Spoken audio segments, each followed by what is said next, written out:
kami percaya bahwa satu, Alkitab adalah firman Allah yang diilhamkan dan tanpa salah, satu-satunya kaidah yang mutlak dan berwenang bagi iman dan perilaku manusia. 2. Allah adalah Esa, hadir secara kekal dalam 3 oknum, Allah Bapa, Allah Putra, dan Allah Roh Kudus. 3. Tuhan Yesus Kristus, A. Dilahir adanya, B. Lahir dari seorang anak darah, C. Hidup tanpa dosa, D. Melakukan mukjizat-mukjizat, E. Menebus manusia yang berdosa melalui kematiannya, F. Bangkit secara badani, G. Naik ke surga dan dimuliakan di sebelah kanan Allah Bapa, H.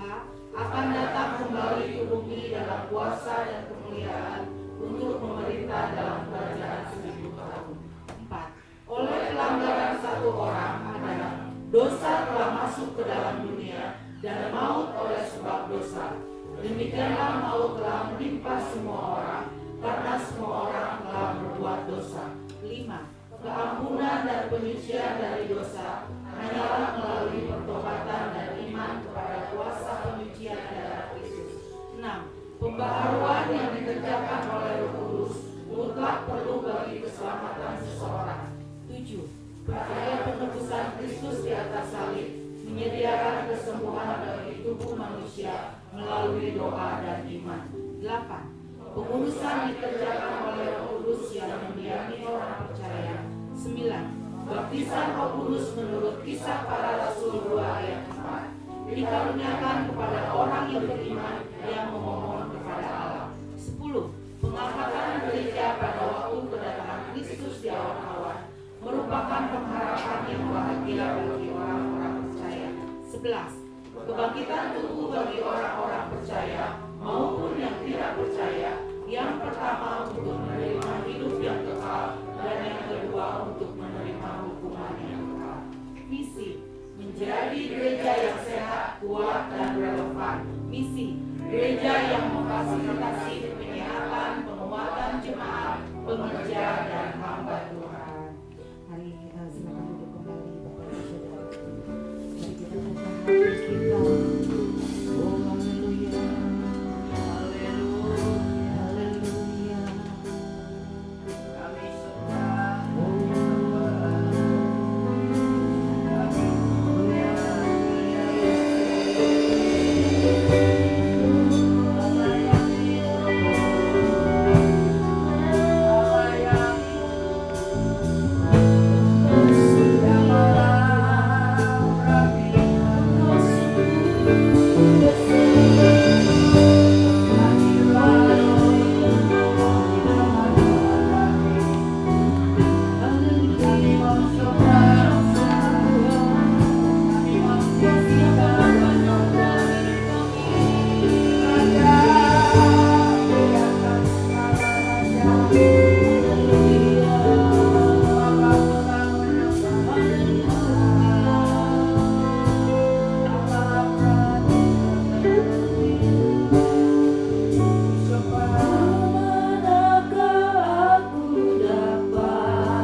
Berkati kami yang melayani-Mu ya Tuhan.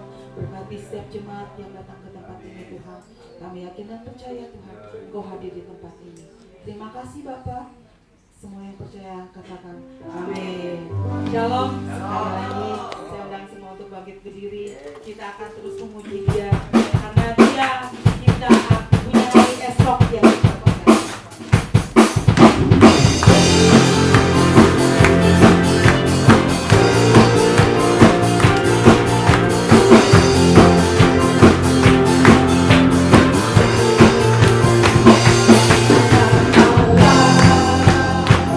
Yesus namanya menyembuhkan, menyembuhkan. Bapa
hadirat-Mu bersamaanmu. Hadirat-Mu akan memulihkan kami. Hadirat-Mu akan membangkitkan iman kami. Hadirat-Mu akan membangkitkan kekuatan kami. Hadirat-Mu akan terus menerus menjamah kami, sehingga kami bangkit, kami berjalan, kami bangun, kami terus menata masa depan kami di dalam hadirat-Mu. Hadirat-Mu lah yang hari ini akan membuat kami merasakan kekuatan baru. Hadirat-Mu lah yang membuat kami sembuh ketika kami datang dalam keadaan sakit. Hadirat-Mu hari ini akan melegakan kami. Hadirat-Mu hari ini Tuhan akan menyempurnakan kekuatan kami. Di dalam nama Yesus kami berdoa, kami bersyukur. Haleluya. Kita sama-sama katakan amin. Amin. Shalom. Cek. Cek tuh. Cek.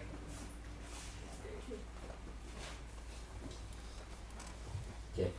Mantap. Oke, hari ini berbicara tentang bangkitlah. Saudara-saudara, kalau saudara terus mengikuti perjalanan dari tema ke tema, saudara, kalau sudah kita bicara tentang kekuatan Injil, kekuatan dari puasa, kekuatan dari doa, di awal-awal yang lalu sudah kita bicara banyak hal.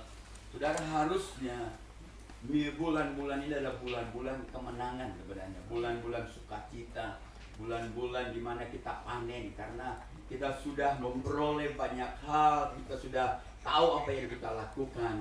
Dan kalau kembali berbicara tentang bangkitlah, seharusnya ini dari perspektif positif gitu ya. Tapi hari ini kita coba dan melihat beberapa rangkaian khotbah sepanjang bulan ini tentang bangkitlah ya.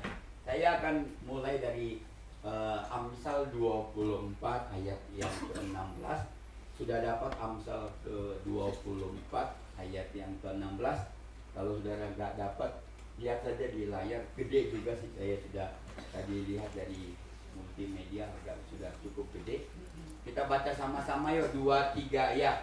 Sebab 7 kali orang benar jatuh, namun ia bangun kembali. Tetapi orang fasik akan roboh dalam bencana. Dikatakan, sebab 7 kali orang benar jatuh, namun ia bangun kembali. Jadi enggak tergantung mau berapa kali pun kita jatuh, yang penting orang benar tuh pasti bangun kembali, amin. Itu maksudnya gitu. Saya pernah, kalau saudara ingat, saya pernah memberitahukan kepada saudara tentang seorang bayi. Seorang bayi itu untuk dapat berjalan dengan baik, biasanya dia memerlukan sebuah proses. Selama belajar berjalan, bayi akan sering jatuh. Sebuah penelitian menyebutkan bahwa bayi di usia 12 sampai 19 bulan, dia rata-rata jatuh itu dalam sehari 17 kali per jam. Malah justru 17 kali per jam dia jatuh. Belajar jatuh, belajar bangun. Jadi kalau dia mau berjalan, dia jatuh. Belum sempat berjalan, dia masih goyang-goyang jatuh. Jadi diperkirakan di sebuah penelitian, bayi usia 12 sampai 19 bulan ketika dia belajar berjalan itu jatuhnya 1 jam 17 kali jatuh. Jadi apa yang baik ketika saudara-saudara tahu lah ya, apa yang bayi lakukan ketika dia jatuh, saudara-saudara, dia pasti awalnya dia menangis gitu ya, tetapi bayi itu akan kembali bangun.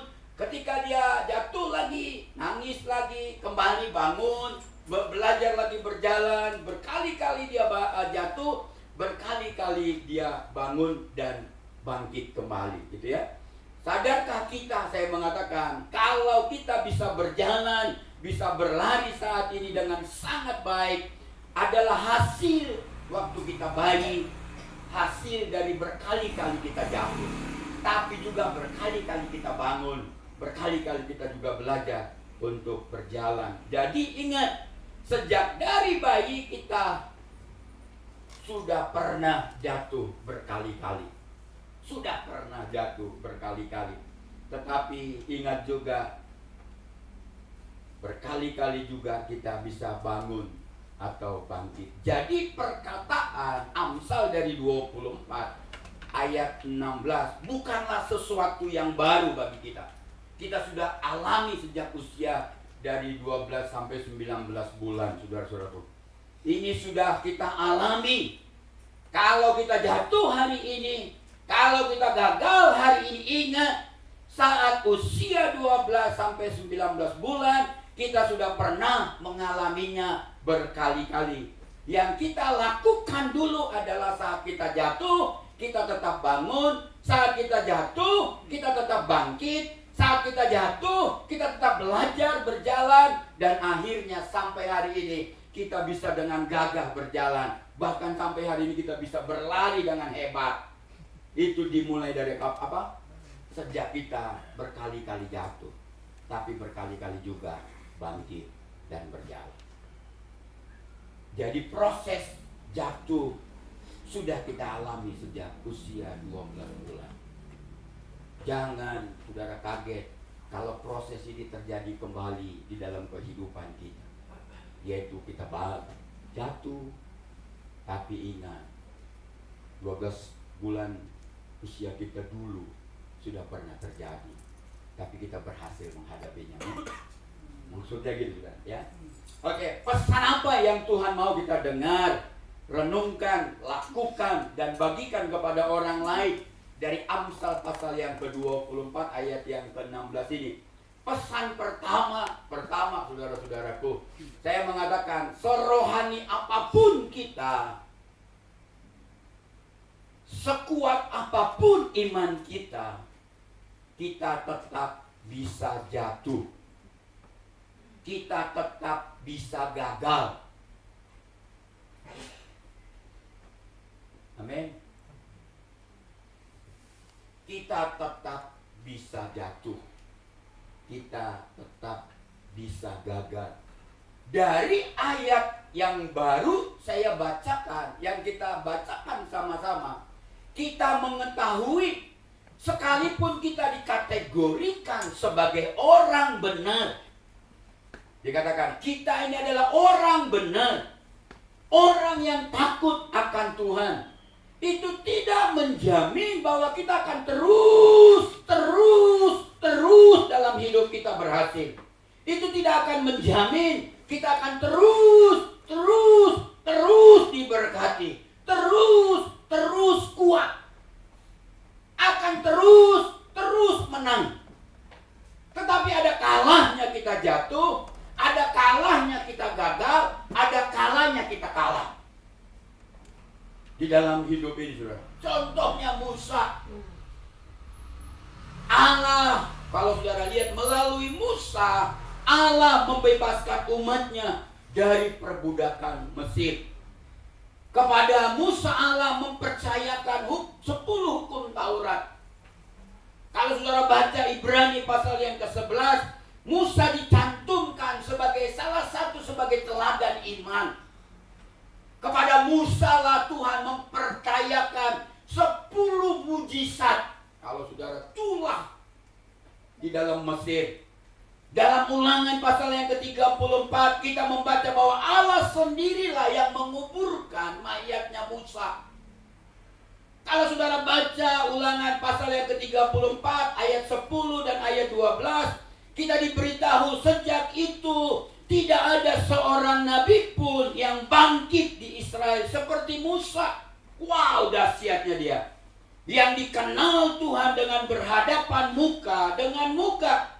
Tidak pernah ada lagi yang mampu menunjukkan kekuatan yang besar atau melakukan perbuatan-perbuatan ajaib seperti yang dilakukan oleh Musa. Namun dengarkan ini baik-baik. Dengan semua yang luar biasa yang saya sudah sebutkan tadi, Musa juga pernah gagal. Peristiwa itu bermula saat Israel tiba di Gurun Sin, bukan di Busin. Saat itu tidak ada air, saudara. Orang Israel sudah sangat haus karena dia sudah melakukan perjalanan yang cukup jauh. Saat itu orang Israel sudah ngumpul dan ingin melawan. Sudah bukan ingin lagi, sudah melawan Musa dan Harun ketika itu dalam situasi yang krodit gitu ya, yang kacau, Musa datang sama Harun ke hadapan Tuhan. Tuhan hanya ngomong saudara-saudara, waktu dia memberitahukan perkara yang sedang dihadapi. Tuhan hanya ngomong, akan diberikan air gitu. Ngomong aja sama batu itu. Hanya gitu toh saudara. Allah memberitahukan Musa untuk mengumpulkan Israel dan berbicara kepada batu karang. Alkitab katakan, Allah katakan, maka air itu akan keluar. Kumpulkan aja orang Israel. Kamu ngomong sama batu karang itu supaya mereka tahu bahwa Allah mereka adalah Allah yang luar biasa. Tetapi apa yang terjadi? Musa mengambil tongkatnya dan memukul. Ketika dia mengumpulkan orang-orang Israel, kemudian dengan nada marah, Musa berkata kepada mereka, hai pemberontak, haruskah kami mengeluarkan air bagimu dari batu karang ini? Lalu Musa memukul batu karang itu 2 kali dengan tongkatnya. Bilangan 20 ayat 10 dan 11. Padahal Tuhan hanya ngomong, udah kumpulkan orang Israel, ngomong baik-baik aja sama batu itu, keluarlah air, maka keluar. Tapi karena udah marah, akhirnya sudah peristiwa inilah yang membuat Musa dilarang masuk ke tanah perjanjian.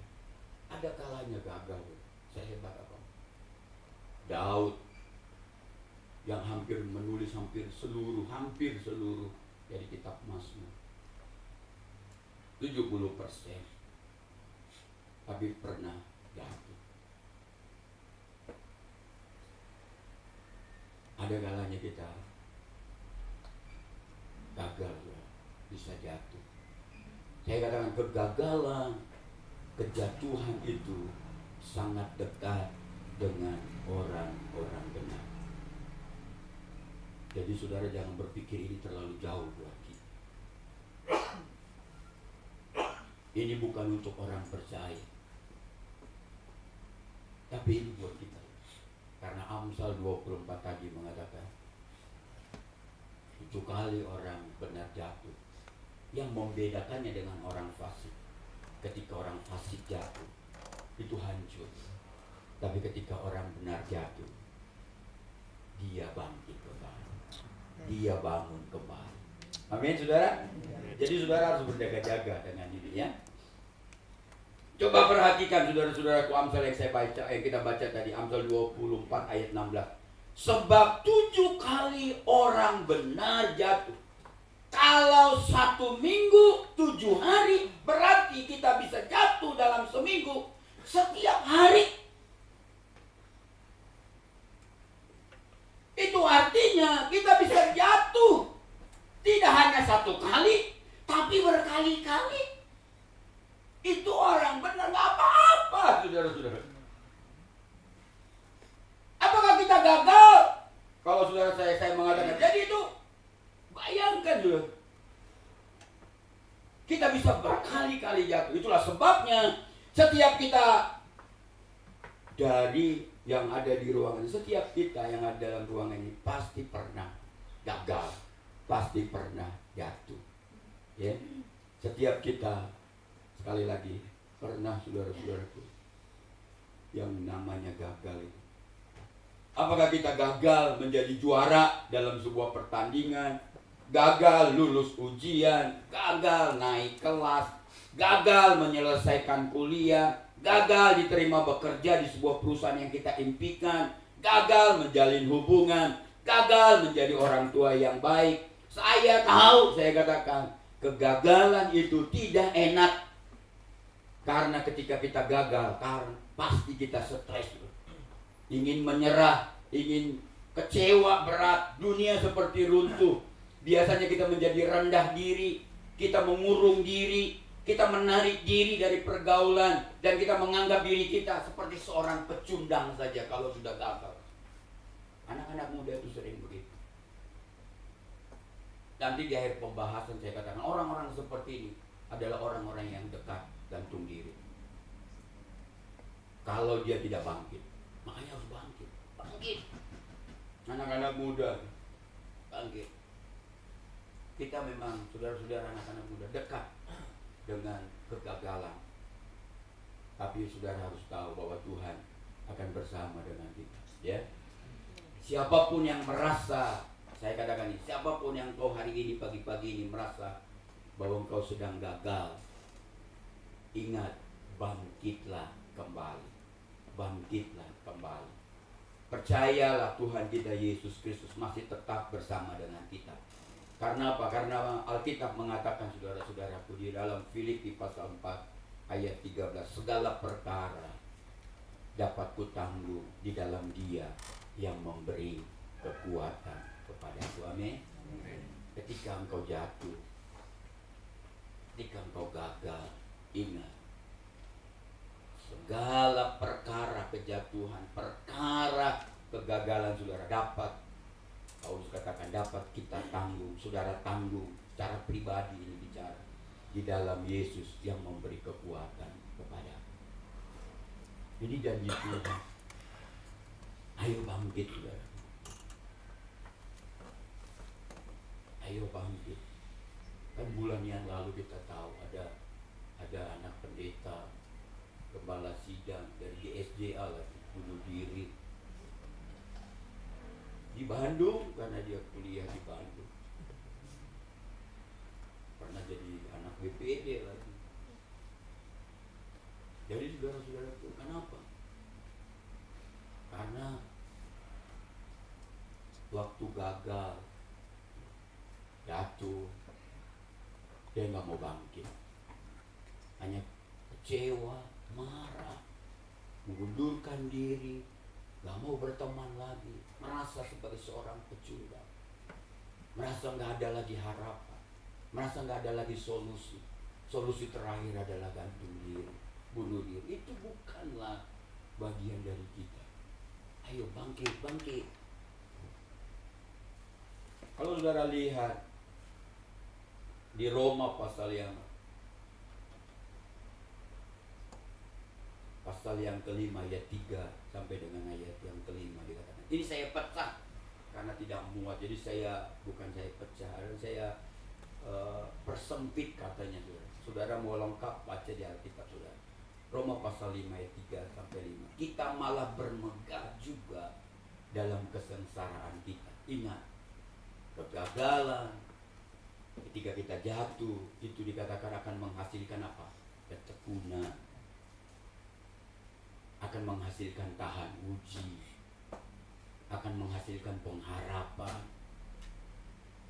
Seharusnya kegagalan itu tidak membuat kita kecewa, saudara. Karena apa? Karena kasih Allah telah dicurahkan di dalam hati kita. Saudara lihat. Jadi lihat dari perspektif, dari kacamata yang positif ketika kita gagal. Paulus katakan, kadang kegagalan itu bisa membuat kita menjadi sangat tekun sama Tuhan. Saudara lihat, jatuh bangun kita bisa membentuk kita menjadi pribadi yang tekun, kata Paulus, menjadi pribadi yang tahan uji. Jatuh bangun kita bisa membentuk kita, pribadi kita menjadi seorang yang selalu memiliki pengharapan. Sesering apapun saya ngomong gini, jatuh, gagal, tidak akan membuat kita kecewa dengan Tuhan. Tidak akan membuat kita kecewa dengan orang-orang di sekeliling kita. Jadi seberapa banyak pun kita pernah gagal, seharusnya sebanyak itulah kita bangun kembali. Amin saudara. Jatuh bangun lagi, jatuh bangun lagi, jatuh bangun lagi, jatuh bangun lagi, sampai saudara bisa terus berlari, terus berjalan, terus berjalan. Jangan, saudara-saudara, kalau enggak bahaya hidup kita di masa-masa sekarang ini. Iblis itu sangat jahat. Iblis itu sangat jahat. Ingat, kalau saudara hidup seperti dunia, iblis itu nggak jahat sama kita. Tapi kita kalau sudah belajar hidup seperti Tuhan, hidup seperti Alkitab, iblis itu akan jahat banget. dia akan rongrong kita, dia akan hancurkan kita. Dia akan coba merampok hidup kita supaya kita jauh dari Tuhan. Jadi kalau engkau gagal hari ini, berarti engkau harus tahu bahwa Tuhan masih akan menopang hidup kita. Amin, saudara. Ya, oke. Yang kedua, mungkin nggak selesai, tidak apa-apa. Saat jatuh, saya sudah agak bahas, tapi saya mau bahas kembali lebih dalam. Saat jatuh, bangunlah kembali. Terus saya ulangi, saat jatuh, bangunlah kembali. Saya mengadakan begini, keberhasilan, kemenangan bukan tentang seberapa kuat kita, bukan tentang seberapa hebat kita, bukan tentang seberapa pintar kita, tetapi tentang seberapa banyak kita bangun kembali. Saat kita jatuh atau gagal, bangun lagi. Seberapa kali pun kita jatuh, seberapa kali pun kita mengalami kegagalan, saya mengatakan, bangun kembali, jalan kembali, raih kembali cita-cita. Mazmur, janji Tuhan ya, Mazmur 121 ayat 3 sampai 5, tapi saya juga ini agak persempit. Yang lengkapnya saudara baca di Alkitab saudara. Ia takkan membiarkan kakimu goyah. Amin. Penjagamu tidak akan terlelap. Allah kita ini kan, penjagamu, Allahmu tidak tertidur. Tuhanlah penjagamu, Tuhanlah naunganmu.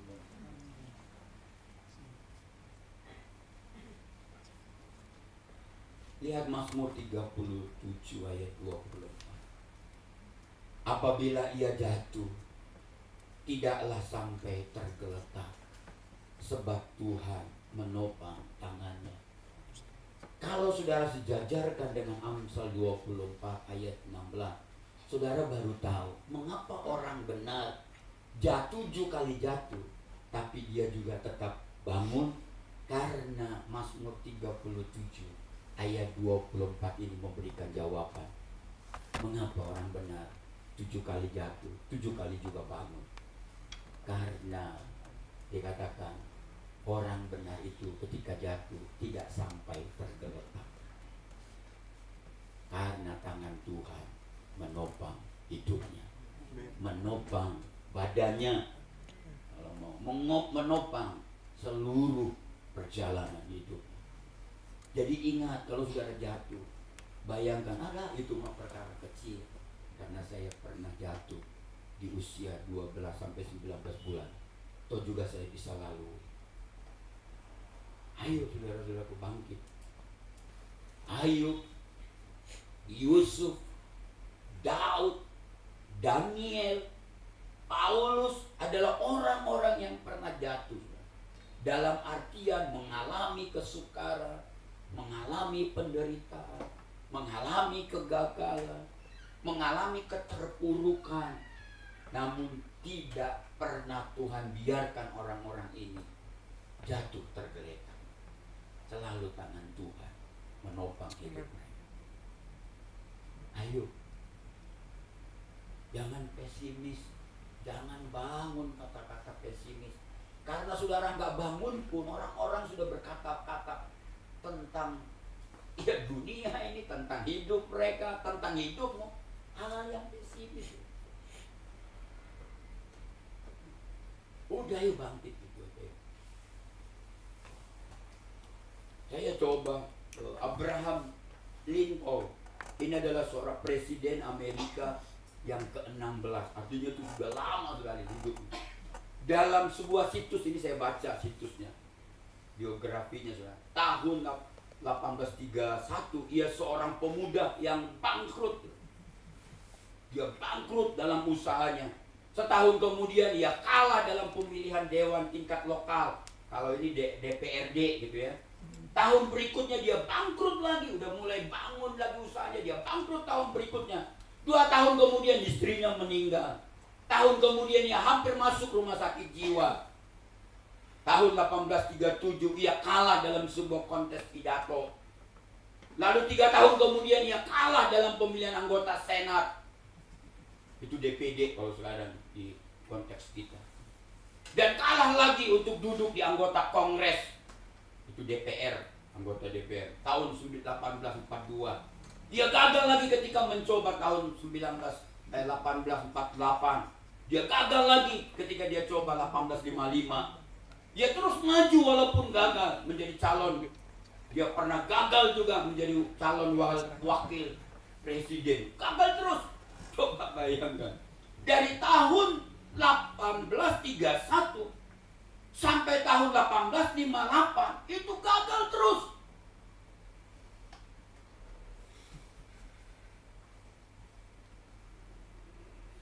Begitu dekat dengan kegagalan. Ia terus maju walaupun gagal. Kalah lagi. Tetapi saya luar biasa. Dengan keyakinan yang kuat. Tahun 1860, saudara-saudaraku. Dia berhasil menjadi presiden Amerika. Coba ketika dia ngomong, aku udah gagal lagi, gagal maning, kalah maning. Udah selesai. Dia mengundurkan diri. Dia mengunci pintu. Dia gak berbaur sama siapapun. Dia mengatakan, aku ini pecundang. Maka dia tidak akan pernah menjadi seorang presiden Amerika. Tapi ketika dia gagal, dia bangkit lagi. Ketika dia gagal, dia bangun lagi. Dia bangkit lagi. Dia coba berjalan lagi. Jatuh lagi, dia bangun lagi. Jatuh lagi, dia bangun lagi. Bangkrut lagi, dia bangun lagi. Akhirnya dia menjadi bukan hanya anggota DPR, Senat, wakil presiden, tapi langsung nomor 1 di Amerika. Menjadi presiden. Karena apa? Mungkin dia orang yang sangat brilian dan sangat takut Tuhan. Karena dia tahu apabila ia jatuh tidak akan sampai tergeletak. Sebab Tuhan menopang tangannya. Lincoln, presiden, luar biasa. Saya nggak mau menghabiskan waktu saya menyebut orang-orang yang gagal. Tapi baca biografi orang-orang pengusaha-pengusaha hebat itu. Orang-orang yang nomor 1 terkaya di dunia. Baca, tidak ada yang disebut mudah. Tapi jatuh, bangun. Kalau 7 hari engkau jatuh setiap hari, bangun lagi. Amsal 24 ayat yang ke-16 dikatakan. Karena kita bukan orang fasik. Karena kita tidak punya pengharapan. Kita bukan tidak punya Tuhan. Orang fasik itu adalah orang yang tidak punya Tuhan. Kalimat yang luar biasa dari Abraham Lincoln ini, saudara, luar biasa. Ini menginspirasi. Kalau saudara lihat orang-orang yang ingin pengusaha muda yang ingin sukses itu selalu memakai, menggunakan kalimatnya dia, saudara. Dia ngomong, bukan berapa kali Anda jatuh yang penting, tapi berapa kali Anda bangkit. Kalau jatuhmu 3 kali, hanya 2 kali engkau bangkit, berarti 1 kalinya engkau jatuh selama-lamanya, nggak mau bangkit. Ayo bangkit, ayo anak muda. Ayo bangkit. Mengapa kita harus bangkit? Mudah-mudahan saya bacakan saja karena nanti ibadah kedua bisa saya bahas.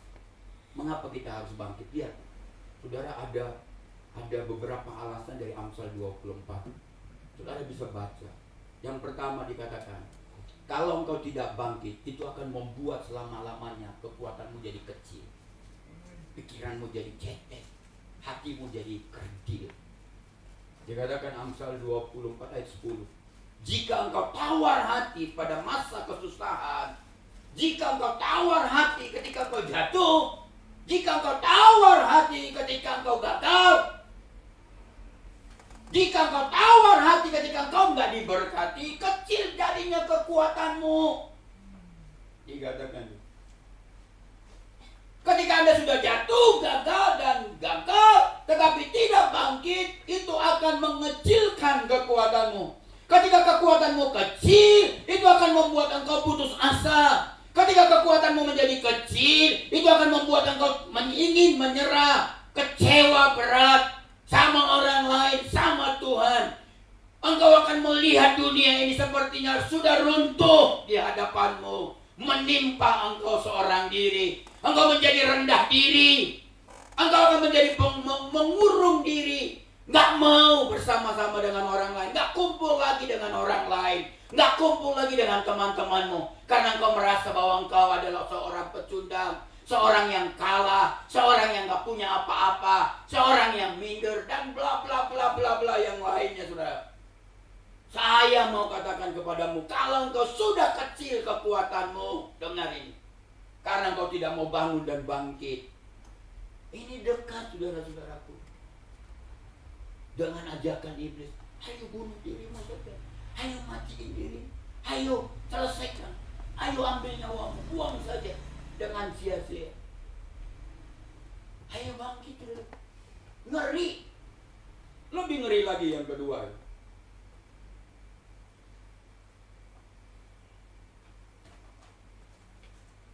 Mengapa kita harus bangkit?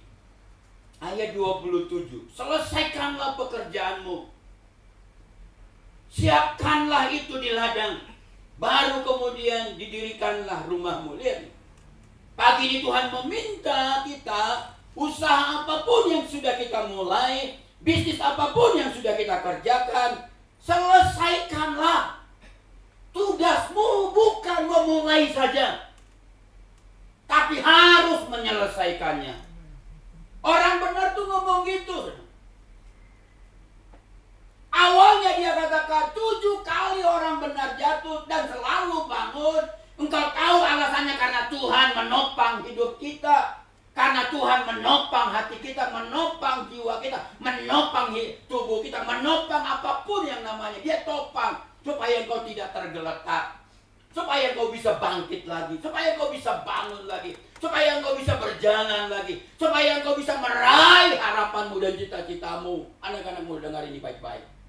Yang kedua dikatakan, mengapa engkau harus bangkit? Karena apapun yang sudah engkau kerjakan dan mulai harus diselesaikan.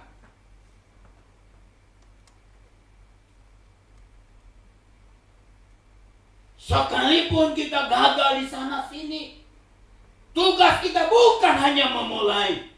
Ketika gagal lalu meninggalkannya. Mengapa kita harus bangkit? Karena Tuhan meminta kita menyelesaikan apa yang sudah kita mulai.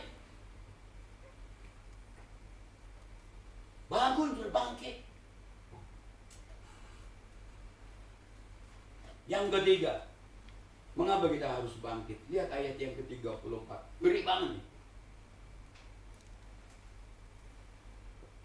Ayatnya maka datanglah kemiskinan seperti seorang penyerbu, dan kekurangan seperti orang yang bersenjata.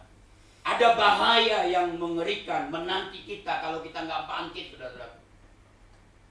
Amsal 24 ayat 30 sampai 34 saya bacakan buat saudara. Lihat, semua itu ditumbuhi onak, tanahnya tertutup dengan jeruju, dan temboknya sudah roboh.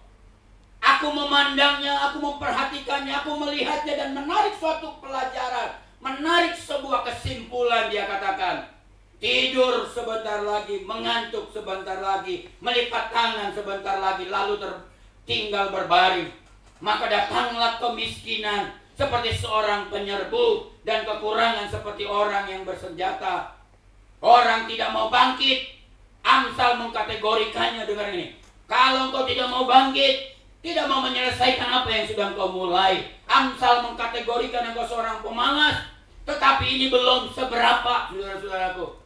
Dia menuding kita, ini belum seberapa konsekuensinya kalau engkau tidak bangkit. Coba baca ayat 34, dikatakan, maka datanglah kemiskinan seperti seorang penyerbu dan kekurangan seperti orang yang bersenjata. Ketika Anda tidak bangkit, ketika Anda tidak mau menyelesaikan, kalau Anda tidak mau berdiri dan berjalan lagi, ada bahaya yang mengerikan sedang menanti kita. Apa itu? Anda akan terus terpuruk dan hancur. Kenapa? Karena hatimu semakin kecil, semakin kecil, semakin kecil. Jiwamu semakin kecil, semakin kecil, semakin kecil. Mentalmu semakin kecil, semakin kecil, semakin kecil. Maka engkau akan semakin hari akan semakin hancur, semakin terpuruk, semakin jatuh dalam kemiskinan. Dikatakan Amsal, Anda hanya seperti sebuah senjata yang kuat, yang hebat, yang keren, yang modern, yang terbaik, tapi pelurunya kosong. Untuk apa engkau punya senjata tapi kalau pelurunya kosong? Orang yang gak mau bangun lagi, orang yang gak mau bangkit lagi. Engkau seperti sebuah senjata, atau engkau punya senjata, memiliki senjata yang kuat dan hebat dan mematikan, tapi pelurunya gak ada artinya. Itulah sebabnya engkau bangkit. Mau 7 kali orang benar, dalam sehari engkau jatuh kali sehari, 1 kali jatuh lagi, bangkit karena Tuhan menopangmu. Tapi kalau engkau tidak mau bangkit, saudara, dikatakan engkau seperti seorang yang memiliki senjata yang mematikan, tapi tidak ada pelurunya, kosong isinya. Inilah konsekuensi jika engkau tidak bersedia bangkit kembali. Puji Tuhan kita bisa selesaikan. Intinya marilah bangkit kembali. Amin. Itu fotonya. Terima kasih. Dia sedang menunjuknya dan menunjuk saya. Ayo bangkit. Cincinnya dulu. Ayo bangkit. Bangkit saudara. Ayo bangkit. Anak-anak muda bangkit. Ini bukanlah bagian dari kehancuran, keterpurukan, gagal. Memang dekat dengan kita, tapi juga Tuhan sangat dekat dengan kita yang akan menopang kita. Amin. Mari kita naikkan pujian ini. Tuhan tak pernah janji langit selalu biru. Amin saudara. Tetapi Dia berjanji selalu menyertai. Yang penting selama ada Yesus menyertaimu, mau seberapa banyak kita jatuh, pasti kita akan bangkit karena Dia akan menopang kita. Itu janjinya, tapi kita nggak pernah memegang janji ini. Hidupi janji ini, klaim janji ini, terima janji ini. Katakan ini untuk aku Tuhan. Ketika engkau jatuh, haleluya, haleluya.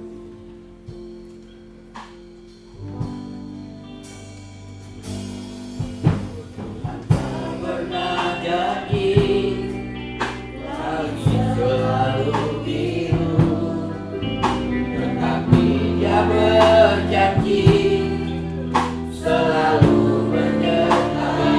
Yes, Tuhan tak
buat saudara dan buat saya.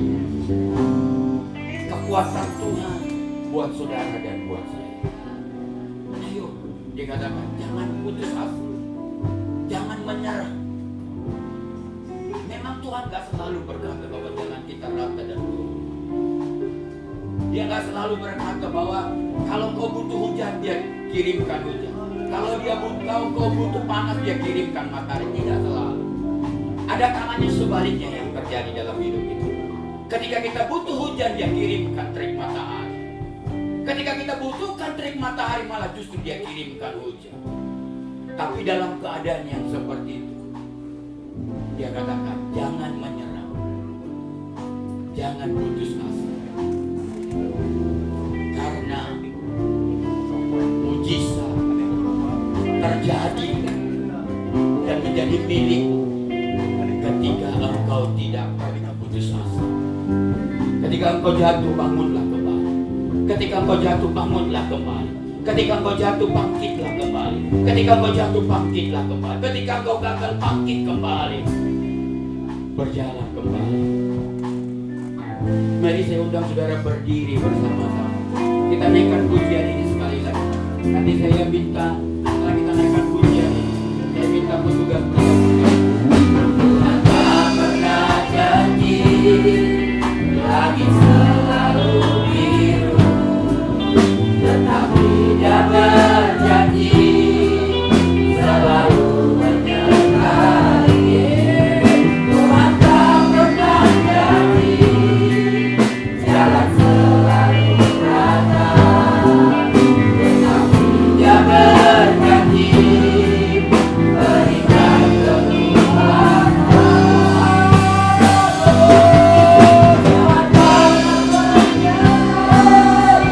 Jangan berputus asa, mujizat Tuhan ada saat nanti menyerah.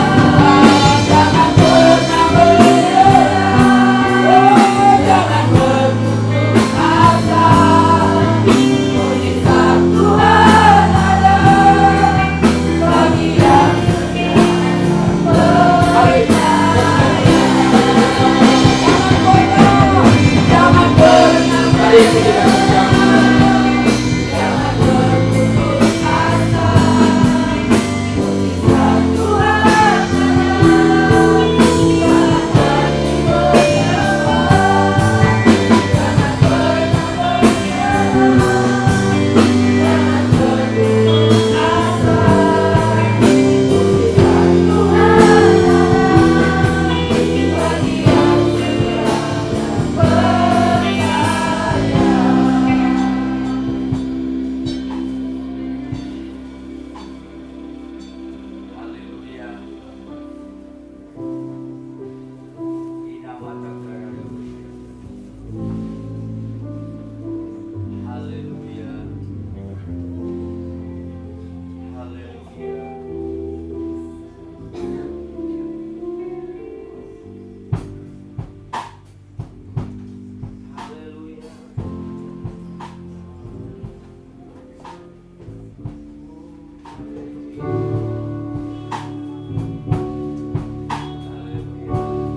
engkau akan mendapatkan kekuatan baru untuk bangkit dan berjalan kembali. Ketika engkau datang ke salib Kristus, engkau mendapatkan pengampunan dosa, engkau dikuduskan, engkau disucikan, engkau dilayakkan untuk masuk dalam perjamuan kudus ini. Ketika engkau datang berlutut di salib Kristus, maka mujizat pun akan kau terima. Karena di sana bilur-bilur Tuhan Yesus dicurahkan, darah Tuhan Yesus juga dicurahkan, bukan hanya membasuh, memulihkan, tapi juga menyembuhkan engkau. Haleluya. Di nama Tuhan, angkatlah roti yang melambangkan tubuh Tuhan dan masuklah dalam perjamuan ini dengan rasa hormat dan kagum kepada Yesus yang telah mati buat saudara dan buat saya. Lalu ia mengambil roti. Yesus mengucap syukur. Yesus memecah-mecahkannya. Dan Yesus memberikannya kepada murid-muridnya. Dan berkata, inilah tubuhku yang diserahkan bagi kamu.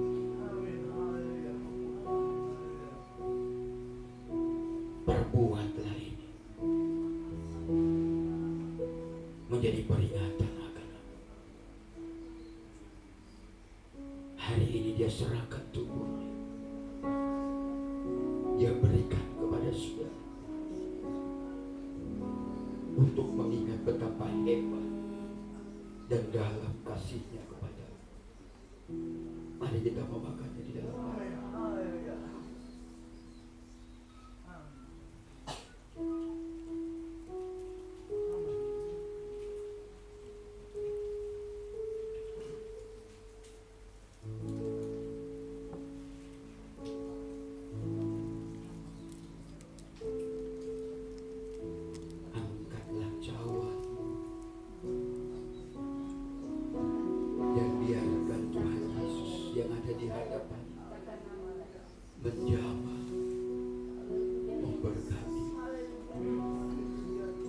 Demikian juga dibuatnya dengan cawan sesudah makan.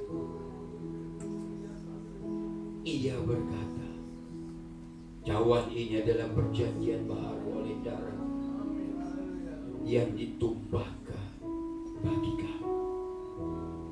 Engkau yang sakit, sembuhlah. Sembuhlah.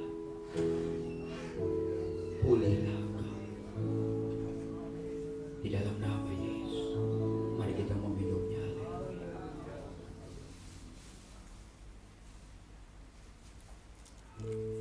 Haleluya. Mari kita ambil waktu 1-2 menit datang kepada Tuhan. Haleluya. Oh, haleluya. Mari bersyukur kepada Dia.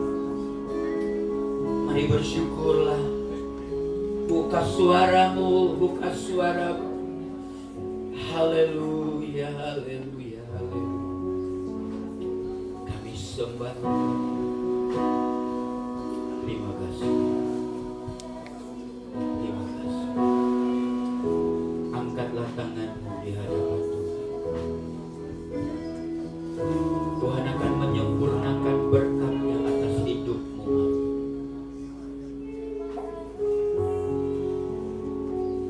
Dan terimalah kekuatan dari Tuhan untuk melanjutkan perjalanan. Tangan Tuhan sedang terulur untuk mengangkat engkau. Bangkitlah, bangunlah. Kegagalan bukan milik kita, soalnya walaupun kegagalan itu sangat dekat dengan kita, tapi milikmu adalah adalah masa depan yang penuh harapan. Walaupun engkau raih dari kegagalan, supaya kau tetap bangkit. Ketika engkau gagal, bangkitlah. Pikirkan janji Tuhan, hidupi janji Tuhan, bahwa kegagalan, keterpurukan, kehancuran bukanlah rancangan Tuhan yang terakhir bagimu. Tapi rancangan Tuhan adalah damai sejahtera. Rancangan Tuhan adalah penuh kemenangan. Rancangan Tuhan adalah penuh kebahagiaan. Asal engkau ketika jatuh bangun lagi, ketika engkau gagal bangkit lagi. Terima kasih Bapa di dalam surga. Arahkan hatimu kepada Tuhan yang hari ini menaruh tangan untuk memberkati engkau. Pulanglah, kekasih Tuhan. Bawalah berkat dari Allah Bapa kita, kasih sayang dari Yesus Kristus, serta persekutuan dari Roh akan turun hari, besok, lusa, sampai Maranatha. Tuhan Yesus datang kali yang kedua untuk membawa saudara. Haleluya. Mari kita yang percaya